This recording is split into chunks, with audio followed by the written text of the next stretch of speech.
This is the Detroit Sports Podcast Network. Oh my God!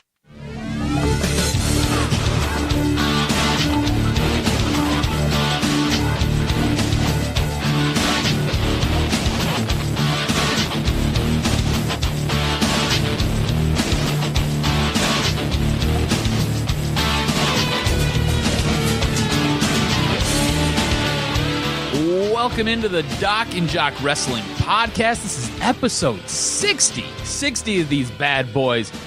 We got a jam-packed show for you today. We've got a ton of news and notes. WWE is kicking around an idea for the ladies, reaching into their bag of tricks for what they used to do with the men. Some news on Big Cass. Also, some news with Cody Rhodes in WWE. Of course, this is a go-home show week. So we've got our tables, ladders, and chairs predictions. Of course, we're going to cover SmackDown as well as Raw. And doing it with me as always is the one, the only. He is the Doc, John Macaroon. What's up, cuz?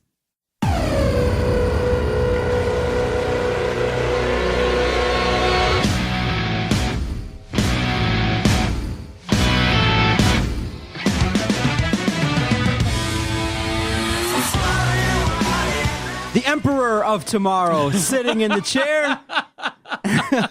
I was like, what's he going to do with this one? Nice work. I like it. The fat Joey Styles is sitting in the chair. That was the best comment I've ever heard. Even better. Those dudes were having a serious conversation about it, too. They're like, dude's been eating a bunch of sandwiches. Man, God.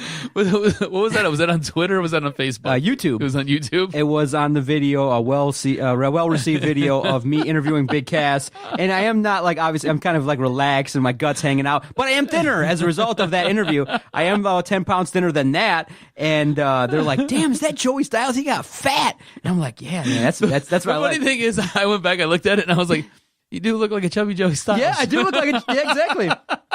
The wife could co-sign that. It was great. Oh, that's so great. If you guys get a chance to see that interview, John had the ability to go and sit down, interview Big Cass. This happened, back in September? Maybe October? Mm-hmm. So you can find that on our YouTube channel. So go check that out. Looking like the chubby Joey Styles. Oh, so great. Man, let's start with Raw. Can we start with Raw? Let's start with Raw. A better show, but still still lacking. Yeah, it's better than it was in recent weeks, but I did like some of the wrestling. I liked some of the improvements in the promos. Here's the problem with Raw in terms of where it's at right now. The negatives and the cons far outweigh the positives. Yes. And you look at it and you go, the women's division needs to be highlighted by, the women's division can only be as good as its weakest link. And when you got Nia Jax and Tamina, who's really putting on some bad matches, dude, it's really bad. It brings down a whole show. And so you look at it and you go, it's a world wrestling entertainment. The entertainment was a little bit better, but the wrestling in terms of some of the matches, oh my God. Like why do you tune in? You tune in for the wrestling. Some movesets, action, stuff like that. And I love how you foreshadowed what we're going to discuss here. All right, so we opened up Raw with a shoot promo by Seth Rollins where he calls out the job that Baron Corbin is doing and tells him that Raw has sucked since he's taken over as commissioner, which is factual. It has been freaking brutal. So I love this. I thought this was awesome. This leads to Seth Rollins goading Baron Corbin into a tables, ladders, and chairs match later on in the night. I thought this was great. I thought this was awesome. It was a little bit long, but I thought it was good. We then have a handicap tag match between AOP and Bobby Roode and Chad Gable for the Raw tag belts. Totally shocked by this match. I was too. This was a solid match.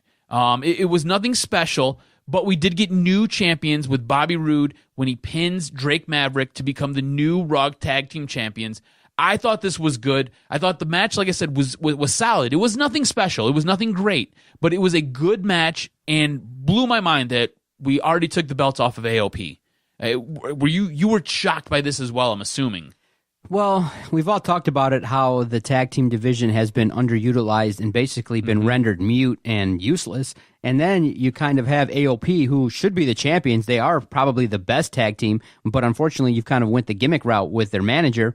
And you go, okay. And then you got this other team. You got, Bobby Roode. And you go, well, that guy's been basically underutilized for so many years. But Chad Gable, that guy's been a former tag team champ.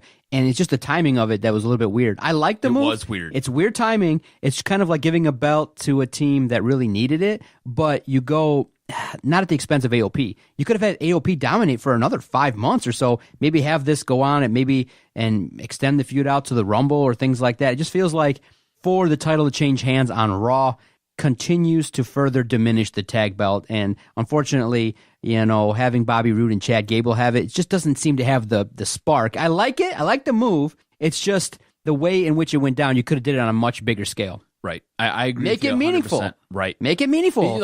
At this point, it makes me feel like next week AOP is going to take the belt back off of Bobby Roode and Chad Gable. And I think maybe that's one way you could set up the feud if you want to have the next setup for Roode be Chad Gable and have some matches. Right. Yeah, you could see that happening. Like at some point, Bobby Roode does have to turn heel, right? He's a better heel than he is a face. Yes. This was all followed by, for me, a pee break. We had Natty and Ruby Riott. Now, I love Ruby Riott. Natty, I'm kind of Natty is she's like the most average, right? Like she's decent at everything, but she's not exceptional at anything. So this was just a pee break for me. They had a little promo going back and forth to set up their tables, ladders, and chairs match. It did provide something that upset a lot of people, was to have Ruby Riott say, I'm going to put you through this table, and they show a table with Jim Neidhart on it. And it's kind of crazy to do it that way, to put the deceased dad in a promo. But this is what WWE does. I didn't like it. I think it was a thumbs down idea. WWE is great, very tasteless when they do these things. Great idea, poor to approve it. Right. It's just that, but that's WWE. This was followed by a very good match. Very, very good. It was very physical. We had Drew McIntyre and Dolph Ziggler tangling. McIntyre ends up beating Ziggler by pinfall, but how we got there was pretty crazy. There was a spot where Ziggler looked like he might have separated and dislocated his shoulder when he was basically put through the mat by Drew McIntyre. In the end, McIntyre steals the win with a Claymore kick and then continues to pound Dolph after the bell. I thought this was an exceptional match. This is one that will go into the hopper for match of the week. This was a great match. Now, some people that critiqued the match said, look, you kind of established Dolph Ziggler by having him win last week, then to turn it around real quickly this week and have him lose. I thought for sure he was going to get the win when he had that zigzag from out of nowhere. I thought for sure he was going to get the win, and we are going to continue this. But again, WWE and 50-50 booking. Exactly. And so I think that it kind of diminishes Dolph Ziggler's push too, because that dude was doing good with the likes of Drew McIntyre, but to have him lose this match kind of makes you wonder what is the direction now going forward for Dolph. Right. Where do you put him? What does he need to do? Exactly. I think if he could have got another win here, this sets up nicely for Drew McIntyre for his next opponent after he gets done with Finn Balor. You know what I'm saying? This is now the guy who you're looking to take out because he's gotten 2-3 wins over you. And whether they're fluky or not, they're still wins. And it drives a guy like Drew McIntyre more insane and just enrages him even more. It's a way you could build his character. But WWE drops the ball. We had Bayley beating Alicia Fox by pinfall. This sets up a mixed match challenge with Apollo Crews and Bayley versus Jinder and Alicia Fox. It was whatever. We had a Dean Ambrose promo, which was good. And I say that with a question mark at the end. It didn't really move the needle for me. It was what it was. Leo Rush ends up pinning Elias after Lashley lays out the Drifter with the guitar shot to the back. Again, not sure where we're going here with any of this, but it sets up for tables, ladders, and chairs, I guess. We had a Nia Jax and a Tamini sighting. It was horrid, so let's just move on. Garbage. It was absolutely brutal. Should have been cut. Yep. Let's spend no more time on this. In the end, we have a solid match for the main event. And you got your very best out of Baron Corbin in this match. Rollins ends up defeating Baron Corbin to retain his WWE Intercontinental Championship. But I think the highlight of this, it was a good match. This was the best Baron Corbin has looked in a long time. We had a couple table shots, or we had a couple table spots, some intense action, and it ended with a stare down between Uncle Dino and Seth Rollins. This, again, sets up for what looks to be a very good tables, ladders, and chairs match on Sunday. This one goes in the hopper for match of the week as all because, like I said, Baron Corbin looked very good in this match. Seth Rollins did a very good job as well. An underrated notion was the turn from Heath Slater. I like the fact that he kind of got in the mix there, pushed Seth Rollins off, and you kind of go, oh my goodness. I think they could have maybe paid it off by having Baron Corbin win. That would have made it really awesome and surprising as well, because the way they played it up is that throughout the show is that the friends of Baron Corbin got the advantage throughout the whole show. The likes of Bobby Lashley, who had his way with Elias during the match. Leo Rush was taking on Elias, and all of a sudden Elias was getting the momentum, about to win the match, and all of a sudden Bobby Lashley strolls in, and Heath Slater's kind of allowing it, confused a little bit. Bobby Lashley walks over and kind of points to him, and you kind of starting to get the notion that, wait a minute, is Heath Slater paid off? Does this feel like it has a little bit of an NWO feel to it, where they had their own referee? Yeah, they had their own referee and things like that. And they would always get the win because of the referee. It's kind of what it feels like here. But Heath Slater doesn't want to be in this spot. Heath Slater is a face, but he has to fight himself. You're right. That was totally underrated, and that was probably one of the better parts of this match. This was again an outstanding match. Outstanding match, I think, 5-star quality, and like I said, people are starting to question, like, okay, what are you doing with Seth Rollins? Because of the fact that you could maybe make him a main eventer, you could make him the star of the show. Some people are disappointed with. Does it feel like we're gonna get Brock Lesnar, Seth Rollins, maybe at WrestleMania? Yeah, but what people are clamoring for is a little bit better from the feud between Seth Rollins and Dean Ambrose. I think people want more, and they're a little bit underwhelmed with the way they haven't touched yet. Yeah, exactly. And so you're going to get that this Sunday. Yeah, and I just think that people want. But when you see this kind of feud, you would think that there's kind of like the mega powers breaking up kind of quality to this, and it's kind of been underwhelming so far. But I do think this Sunday, they've worked together. They always put on good matches. It's going to be quality. Yeah. One of the matches I want to see for sure. And I think having a quality main event with the crowd into it, hyped. The one critique I think people had was you didn't really need to go 20 minutes. Yeah, you didn't. You definitely didn't. 15, and I'm liking and loving the fact that I know Raw ends at 11. So you kind of know when there's the crescendo and what's going to happen. So keep it up. I like the way the show ended. Raw was a lot better than in weeks past, but you got to find ways to deal with the toxic and the garbage that's been put out too in some of the bad matches and bad angles that have been established. Totally agree with you. Now we fast forward less than 24 hours later, we have SmackDown. We open with Daniel Bryan in the ring. He's getting heavily booed. This was so weird to see because forever in a day now, Daniel Bryan has come out and he has been cheered. He's been one of the most cheered WWE superstars.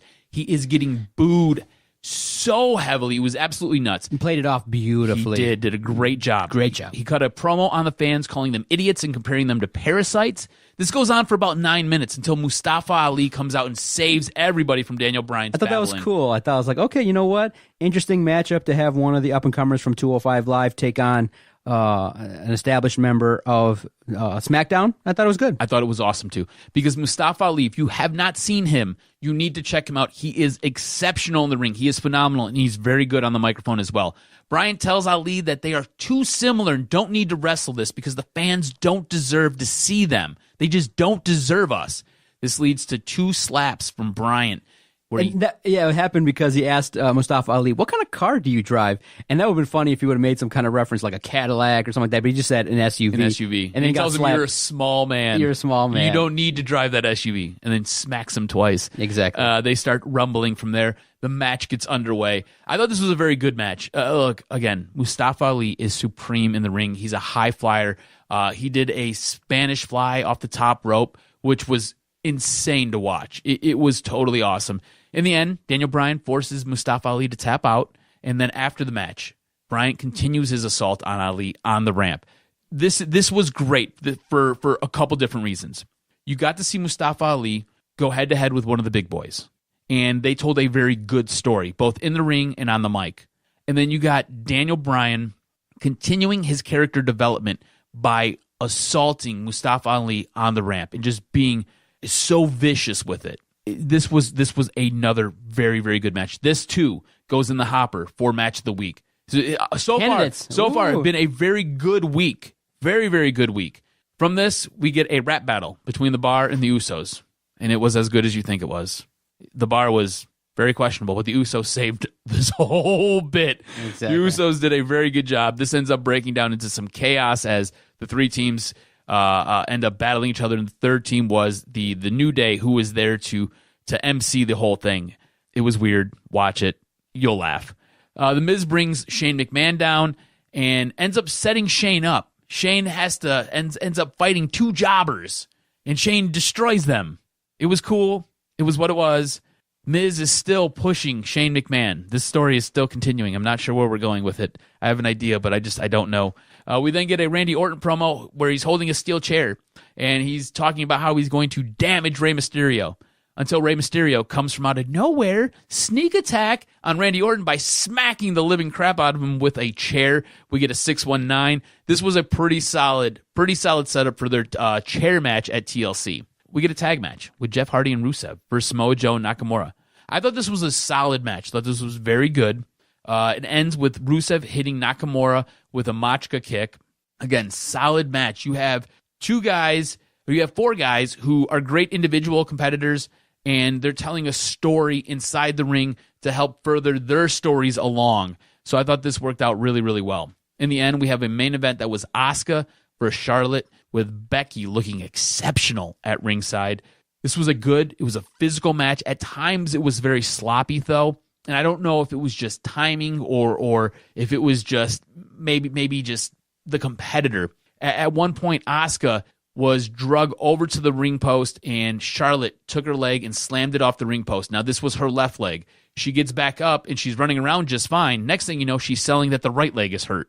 And I was like, what the hell are we doing here? Like, come on. So that stuff right there bothers me, especially when I'm watching a wrestling match. Like, you need to know what you have to sell. So Asuka did a very poor job here.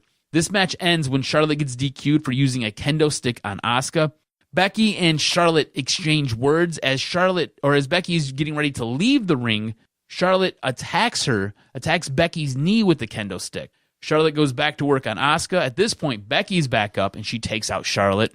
All hell ends up breaking loose as you have a deranged Asuka who starts wielding the kendo stick, and she starts beating the hell out of both Becky and Charlotte. In the end, Asuka stands tall. I thought Smackdown was very, very good. I thought it had a lot of good qualities to it.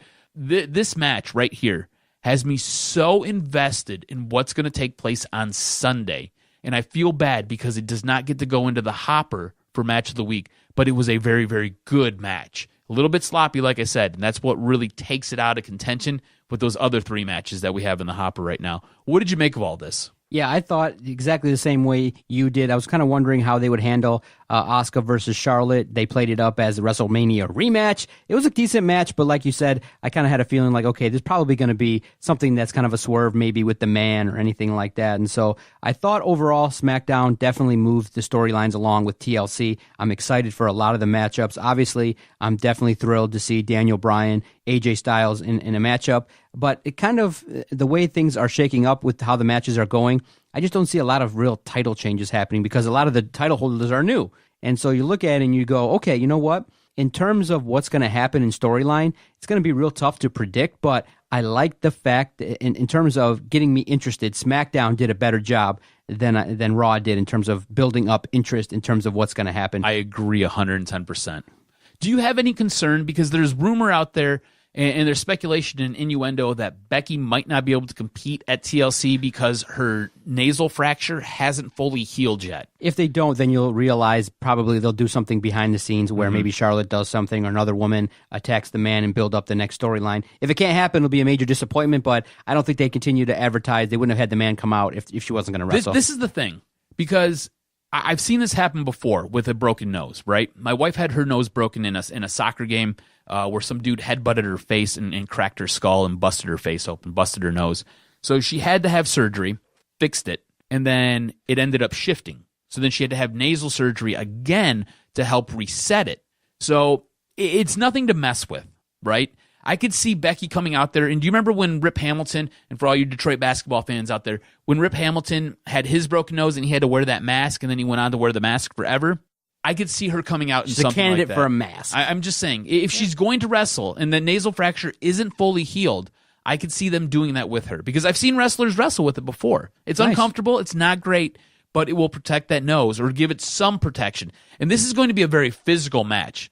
You know, this is a TLC match. Yeah, you might have to. So I could see that happening if she's going to get in the ring. Even if she doesn't need it, it might be behoove her to just wear it just for precaution. That's kind of where I'm at with it. Yeah, like, if you're going to wrestle, just protect yourself. Why risk it? Which show was better for you? What was it, SmackDown? Because for me, it was SmackDown. It's more concise, got me more interested, more intrigued. Yes. SmackDown continues its dominance with an 11-point lead 37.5 to 26.5. That's the verdict for my match of the week. Man, some really good matches. All three of those matches that are in the hopper right now are awesome. Absolutely awesome. For me, it comes down to Drew McIntyre, Dolph Ziggler, just because of what Dolph Ziggler was able to do in that match, and the Mustafa Ali, Daniel Bryan match, because you had the character development of Daniel Bryan, and you got to see Mustafa Ali go head-to-head, like I said, with one of the best in the business. I'm going to give it to Daniel Bryan and Mustafa Ali just because I like the way it continues Daniel Bryan's character, and I like that we got to see Ali. You got to see him come up, and a lot of times you have to realize these 205 Live guys They can compete. They don't get enough push, but though. they can compete. They can compete. They don't get enough push, and they get relegated to only the 205-pound division. But they can come up and they can handle and work with guys like a Daniel Bryan. And I thought this was awesome. I thought Mustafa Ali was exceptional in this role, and hopefully big things for him to come. All right, let's get into the predictions. This is a huge card. When I was putting this together in the rundown, holy cow, how many matches are there? I was like, how the hell are they going to get all these matches in? I have no idea how the hell they're going to get all these matches in. It's supposed to be a 4-hour show, right? Ooh, I don't know. It starts 7 or 8, but wow, how are they going to do it? I think it starts at 7. Oh, boy. And if we're going to go till 11, you're going to be using up all this time. We might get like a 3-hour pre-show. Right. I have no idea how we get all these matches in there. All right, let's start with the WWE Championship match. All right, Daniel Bryan versus AJ Styles. It's kind of easy to decide this one. Daniel Bryan's going to win this match. How will be the intrigue? I think it'll be a quality 5-star match. I think it could be a match of the year candidate. These guys definitely know how to put on a show, and I'm kind of curious how they're going to end it. So I'm not going to predict it because I think there's a lot of ways they can go with it. With interference, he could DQ, he could do something outside. I'm not sure, but in the end, Daniel Bryan will get the victory, and he'll get the W. He'll retain the title. Yeah, I agree with you. Daniel Bryan wins this. No confirmation on whether or not AJ Styles has signed a new contract. So why would you take a belt off of a guy who you're building up right now for a guy who might not be there come January? It doesn't make sense to me. Seth Rollins defending his WWE Intercontinental Championship against Dean Ambrose. This one's tough. It is tough. Because of the fact you're pushing a new guy in Dean Ambrose, you would think the direction would be to take the belt off of Seth Rollins. I think I'll go there because there's got to be some title changes on a pay-per-view, and I think the direction would be to have the heel finally overcome the face. So give me Dean Ambrose to win clean and become the new WWE Intercontinental Champion. I think it'll give the feud a little bit more fire. If you don't, I don't see how the feud can continue. It just doesn't make any sense. You got to have the heel take care of some business. So give me a new title holder, Dean Ambrose. We just talked about how it might be Seth Rollins, Brock Lesnar at WrestleMania. Seth Rollins in his opening promo this week was taking shots at Brock Lesnar. I think Dean Ambrose takes the Intercontinental Championship off of Seth Rollins. That way it frees up Seth Rollins to be able to go and compete against a guy like Brock Lesnar. So I'm right there with you. I think Dean Ambrose wins this. TLC triple threat match for the WWE SmackDown Women's Championship. I don't want to see Becky Lynch lose this title. I don't think Becky Lynch loses this title. I'm going to say Becky Lynch retains her belt and wins this. No doubt about it. I mean, she's the hottest right now wrestler in the world. She's showing up on big-time MMA shows. She's doing all the promos. She's got a lot of media obligations. She's it, and she's being widely recognized as being the man. And so the man wins it. She takes it down in what probably will be an epic match. Maybe one of the first times a woman goes up to the top of the ladder and jumps off and does some wild-ass Jeff Hardy shit. Could be. In a match that I don't think anybody's interested in. Ronda Rousey versus Nia Jax.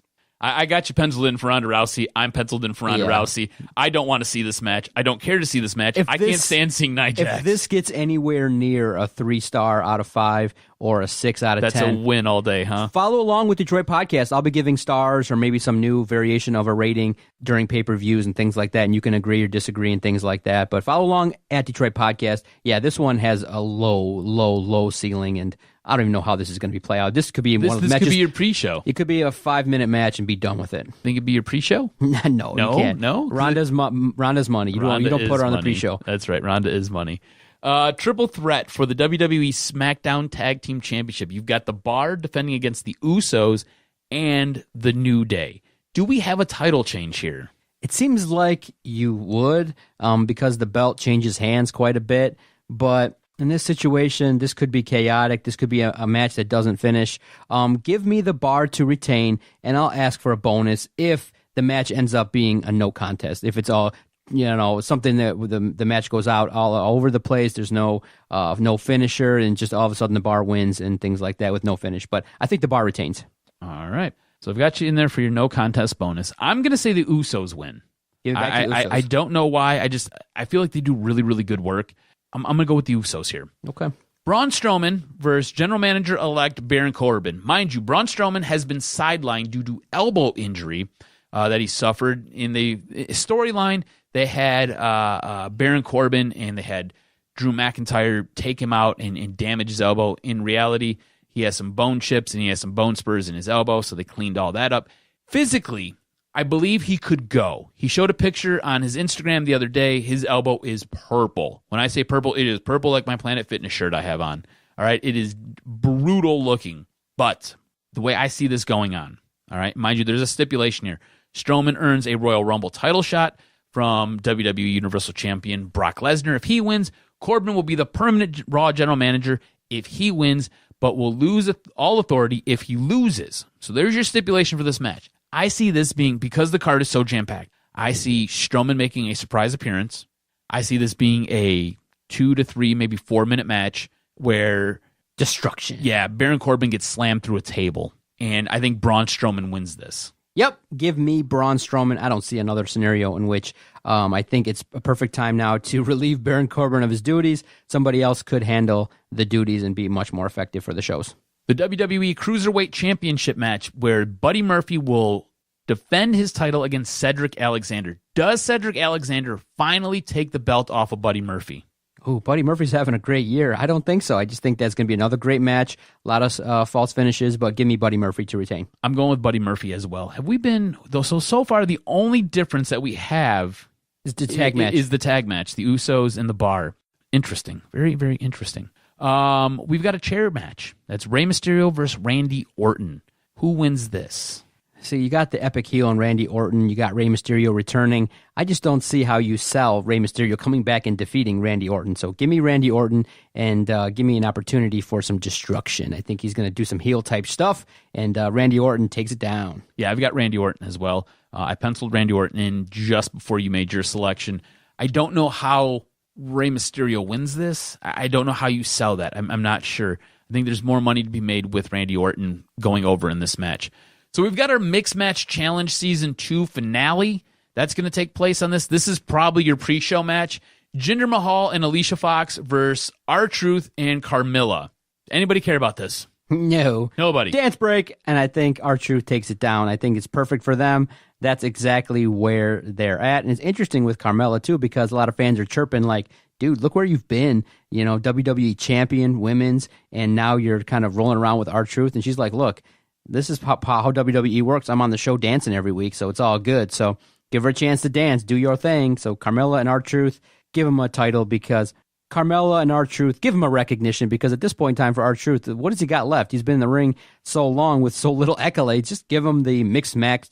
Just give him the Mixed Match Challenge Championship. Good for him. Yeah, I think R-Truth and Carmella win this. I don't know how Jinder Mahal and Alicia Fox got there. I don't know, but eventually on some of these shows. Yeah. And then you know what? WWE just cancel it. It's not that interesting. It's not that interesting. I don't think anybody's watching. Like when we came into the studio to record this, I was like, "Do you know who won this?" And you were like, "No." I was like, "Cool, I'll Google it real quick." So yeah, no clue. Finn Balor versus Drew McIntyre. Now Finn Balor is dealing with an injury. I'm not sure how serious it is. We're going to talk about it. Actually, I'm going to give you the update that I was going to give you in the news and notes segment here. Dealing with an injury, he had to miss all of the house show and the live events this past weekend when they're in Buenos Aires. On top of all that, he was pulled from Raw. So he is dealing with a little bit of an injury. Who wins this match if Finn Balor even wrestles in it? It's got to be Drew McIntyre. I mean, this guy is getting pushed to the moon. He's got to establish himself. Now, there is a little bit of clamoring that maybe the Demon shows up at this one. Now, if the Demon shows up, I don't know how you have him lose. All bets are off, right? Right, but I just don't think you bring out the Demon for a guy that's hurt. Maybe, as an effort, but do you have the Demon lose? No, so why would you do it? So give me Drew McIntyre. Yeah, I got Drew McIntyre winning this too. Demon or no Demon? No Demon. No Demon, yeah, I think so too. If there's a follow-up match, maybe you get Demon. Yep. Elias versus Bobby Lashley. Who wins this? You know what, Elias? I think that's pretty straightforward. Bobby Lashley, I think, was brought in as an enhancement, really an upper echelon enhancement talent. I like his gimmick now with his little manager and things like that. It's good. Leo Rush is funny, but I don't see him winning it. Elias deserves to win this match. Yeah, I've got Elias winning it as well. A tables match: Natalya versus Ruby Riott. Oh hell no! There's no chance that Ruby Riott puts a picture of Natalia's dad on a table and doesn't go through it. No way. Would Really? Yeah, Ruby Riott's going to lose. I think that she added fuel to the fire. Now, if they do that, where they have Natalya go through her dad at a table, that would be pimp. That's what they should do. But that would be pimp. I haven't heard you say that. That'd be pimp. That's what they should do. They should have Natalya go through the table with their dad. That'd be really epically awesome. I would pop for that. But I think it's enough motivation to give Natalya the win, and I think it's an opportunity to continue to help her heal. And if you bring it up, I don't see how Ruby Riott wins it. I've got Ruby Riott winning this. I think there's more money to be made with her than with Natalya. She is exceptional on the mic. She's exceptional in the ring. I don't know why she's rolling around with the two jabrones that she rolls around with. Wow. Ruby Riott all day long. She will be a future women's champion. She needs to be. She deserves to be. She is awesome. Just to touch on it, on the calling the card, I lead you 7.5 to 6. I think you're going to win this one. I don't know. I don't know. I need the tag match is going to be epic. That's what's going to determine it because I need that. It'll be the tag match in the Ruby Natalya, Ruby Riott. Yeah. Those are the only two picks that we differ. All right, here we go. Would you like some news and notes? Hit me with this week's pro wrestling news and notes. So Bray Wyatt, Matt Hardy may be coming back as a tag team. If you remember, both Bray and Matt, they separated. Matt Hardy had to take some time off because his back and his spine was beginning to fuse with his pelvis. Bray Wyatt was involved in a bad car accident. They have both been on Twitter, posting some Twitter activity, pointing out that they may be coming back as a duo again. Matt had a long post explaining how he and Bray both needed some time off, while Bray basically deleted everything but one post. So if you're interested, go check out Matt Hardy and Bray Wyatt's Twitter. You can read into it what you'd like. Big Cass collapsed and had a seizure at a House of Hardcore event this weekend. A very disturbing video. You can go find it on the internet. Tommy Dreamer, after all of this took place, posted that there was no drugs or alcohol involved. He just had a seizure. He's fine. He's resting now. Big Cass will be okay, but very, very scary stuff. Cody Rhodes turned down WWE, turned down a WWE return. They made him an offer a few weeks ago. He said, you know what? I'm good. So it seems as though he really likes the freedom that he has wrestling on the indie scene. And again, you have to remember, it seems as though he's pushing to challenge WWE with his own wrestling organization headed up by the Khans. I think it's an indictment on WWE because of the fact that if you're a wrestler on the indie scene and you're made assurances that you're going to get a push or anything like that, how would you believe it? Because look at guys like Elias, look at guys like Finn Balor. Those guys should be superstars and they're misused. I just think that right now the prevailing attitude among indie wrestlers is that, I basically would have to do it for the money. And basically You're sacrificing your control of your career and you're not going to be over. Like, look, a guy like Cody Rhodes right now is over. He can work limited dates with big time money and you got enough leverage now to put on shows yourself. You're not only the talent, but you're now the boss. Forget it. Stay away from WWE. You made your money. If he came back, I would have to have control, at least 80% input into what's going to go on, and he'd have to have a stable, and he'd have to have titles, and it'd be great, maybe like a stable with him, Bobby Roode and AJ Styles, or something along those lines. That'd be sweet. That'd be, give him a good stable, or rebuild the club in that faction too. So I just don't think he needs it. So WWE needs Cody Rhodes way more than Rhodes needs WWE. And that's what's happening. I agree with you 100%, 110%. So Ric Flair is reportedly cleared to get back in the ring and take a bump. Oh, good. Does anybody want to see this? No, not at all. Move on from that. However, Dick wrestler Joey Ryan. If you've ever checked out Joey Ryan's work, he's got a move where he uses his penis to flip you over. He wants to get in the ring with Ric Flair, and he says if there's a promoter out there who will set this up, he will perform for free. I don't want to see this match at all. Ever. Not on my worst day, not on their best day. I don't want to see this ever. Nope. All right, so the Royal Rumble was supposed to be won by The Rock.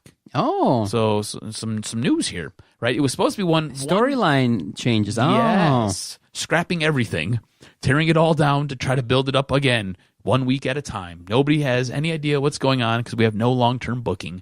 But the Royal Rumble was supposed to be won by The Rock. He was then supposed to challenge Roman Reigns at WrestleMania 35. Roman was sidelined, so now we might get the Brock and Rock at WrestleMania 35. Ooh. Are you interested in seeing this? Mind you, The Rock has always wanted to work with Brock Lesnar in this capacity at this event. Have they ever been in the ring together? No. Dream match. I'm in. You're I'm in? down. You Yes. like that? The promos could be good. The stare downs could be epic. You have to have The Rock over, though. You have to have The Rock at the rub. This is the thing, right? The Rock was going to come in and do the job to help put Roman Reigns over. Yeah. The thought process was Yeah. the Rock giving the rub to Reigns so the crowd finally accepts him. I think leukemia is going to do more for Roman Reigns than The Rock ever could. Yeah. I don't, me personally, I don't necessarily want to see this match. Okay. But I do like The Rock. Yeah. I enjoy The Rock. And if The Rock was to beat Brock, I'm cool with that all day long. Nice. How many times can we rhyme Brock and Rock together? Rock and Brock, baby. All right, WWE is kicking around an idea of an all-women's pay-per-view called Queen of the Ring. This will set up much like King of the Ring. I find this to be very interesting. It seems as though every year WWE will do a push to do at least one all-women's pay-per-view. Okay, I like Queen of the Ring. I think it gives the other women a chance to have some good matches and things They like that. got to have a crown, they've got to have a robe, and Queen they've of got the to have Ring. a scepter. Exactly. I'm down for it. I'm all about it. I'm all about it, too. Good stuff, sir. As we had mentioned earlier, Finn Balor is dealing with that injury. Not sure how this is going to impact tables, ladders, and chairs. TLC will be interesting to see who shows up with injuries to Finn Balor, with injuries to the Man. It'll be interesting to see how these injuries affect the matches and things like that. With, like you said, with Braun Strowman as well. It'll be interesting to see how these matches take place, especially with, wrestlers working with some nicks and cuts and injuries. It's weird because I feel like WWE tries really, really hard to do long-term booking. And things happen. But it's because they work such a chaotic, frantic schedule that these guys end up getting injuries and they don't ever are allowed the time to recover. If WWE just dialed it back a little bit. I know all the wrestlers, I know they love the house shows. At least the majority of them. I think Randy Orton's like one of the only ones who hates doing the house shows. The house shows are great because you get to try new stuff. You get to try new things. You don't need, this is what we talk about all the time, you don't need to see the same set of wrestlers every single week. You don't need them to be on screen. You just don't. That's why Brock Lesnar, as much as I hate seeing Brock Lesnar, and as much as I hate his matches, I'm still drawn in, and I still watch to see what happens with Brock, because Brock Lesnar is never there. He's never there. So when he comes out, it feels special. It feels really, really special. And you could do this, and you could save some of these wrestlers' bodies. You could save their time. You could save their energy, and they could feel much more special if you just didn't put them on every single freaking week. Yes, sir. Great podcast recording. I'm looking forward to TLC. Looking forward to taking down the victory in the challenge. All is good. I love doing this wrestling podcast. Quick news. The Wrestling Perspective podcast can now be heard here on the airwaves here on the Detroit Sports Podcast Network. Dennis Farrell and the network have a great relationship. Definitely check out Dennis. He's got the Wrestling Perspective show going to be airing nationally in 80 radio markets and also with the affiliates at SB Nation. Great job there by P.D. Williams and Dennis Farrell. Check out WrestlingPerspectivePodcast.com for all the news and notes regarding Dennis and P.D. And as always, support those who support us. The Breaking Down the Ring podcast airs every single Wednesday on the Podcast Detroit platform. Also doing Periscopes, so you can check in on Mikey and the crew live as they're recording from the Podcast Detroit studios. They do great work. All their stuff is under the umbrella at BDRcast on social media. Great supporters of us, and we love Mikey and the crew there. The most inappropriate wrestling podcast, Breaking Down the Ring, every Wednesday. Check them out. Good job, sir. I look forward to recapping next week what's going on in the world of wrestling. Stay tuned. Bobby Roode. Yep. What do I have here? You put Bobby Rhodes. Bobby Rhodes. Bobby Rhodes. What is this? Cody Rhodes. So, Yeah.